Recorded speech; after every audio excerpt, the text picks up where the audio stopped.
In Portugal, the dogma of the faith will always be preserved, etc. By all indications, contained within that etc. are to be found great and terrible truths of utmost concern not only to Catholics, but to all humanity.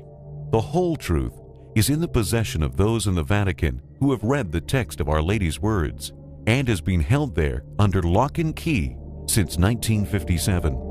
Clearly, in this time of unparalleled crisis in the Church and the world, with apocalyptic dangers looming over the whole human race, etc. is not enough. It is very clear that currently the officials in Rome are covering up the truth about the third secret of Fatima. The simple fact that those who should be proclaiming the message are hiding it means that they themselves are going to be led into a desperate condition. What that is, we do not know. But they will certainly suffer. They will be punished. We have been told nations will be annihilated. There is a time of great suffering at hand.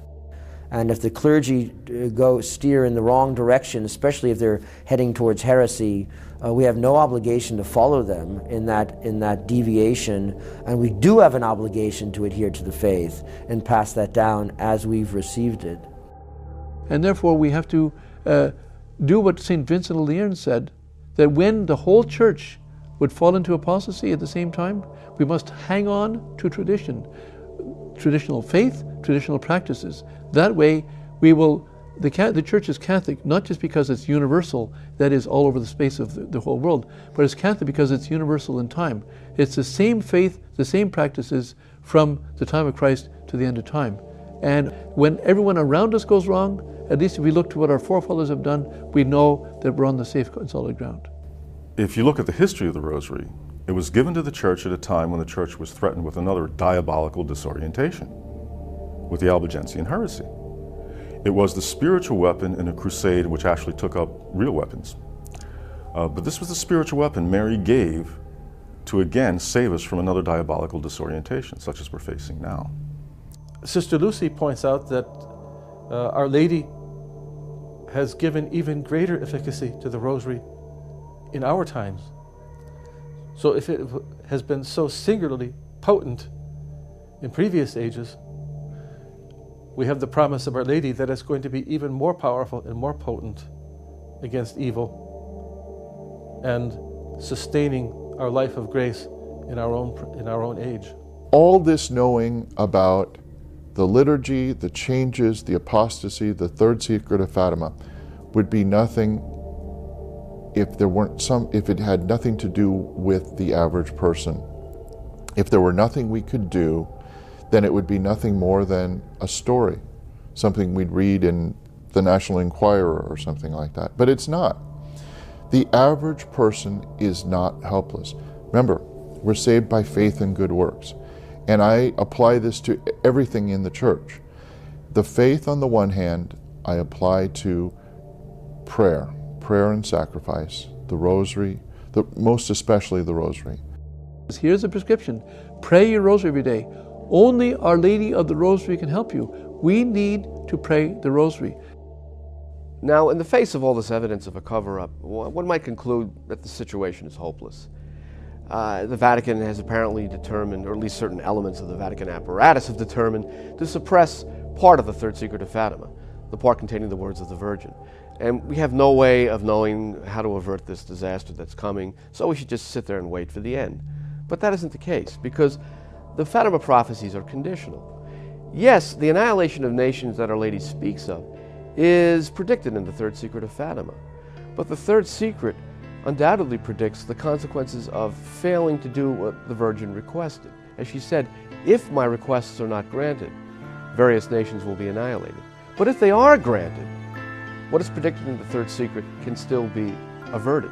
And so what that means is, it's still within the power of the faithful to avoid disaster by simply doing what the Virgin requests of us. And that would be honoring and obeying the Fatima message by practicing the first Saturday devotion, praying the Rosary daily, seeking always the consecration of Russia, which will be the pivotal event, which when it occurs, as Sochi points out in his book, will avert disaster and transform the entire world. So there remains hope. because the Fatima prophecies are conditional. You have a right to know what that prophecy is. And the Pope has an obligation to give it to you. And you have a right to petition him. If you don't petition him, you have not done your duty to ask for it when you know you can. Because you need that information. You need it in order to save your soul from the apostasy that's so insidious around us right now. It is very clear that the third secret has something to do with that immense punishment which is coming, which draws nearer every day. The world must know what's in the third secret of Fatima, because the world needs the opportunity to change its evil ways, to repent, to fall on its knees and beg for God's mercy. Our Lady warned at Fatima that if her requests are not heeded, then various nations will be annihilated. So whether someone's Catholic or not, they should have a very keen interest in the Fatima message, and also a keen interest that it be obeyed, because the ramifications of not obeying the message is not just a Catholic issue. It has ramifications throughout the world. What nation can we say, can any one of us say, well, my nation's not going to be annihilated? It concerns everybody. The Catholic churchmen have a duty to tell the Catholic faithful what is contained in the third secret without smokescreen, without obfuscation, without gimmicks, without games, without the nonsense that has gone on in the previous years. The time has come, and the third secret must be revealed in its fullness. We have been warned. All of the evidence, including revelations by the highest Catholic churchmen, tells us that the third secret of Fatima prophesies an unprecedented crisis in the Church and a divine punishment of the whole world. The current Pope, when he was then Cardinal Ratzinger, admitted that the secret concerns the dangers to the faith and the life of the Christian, and therefore the world.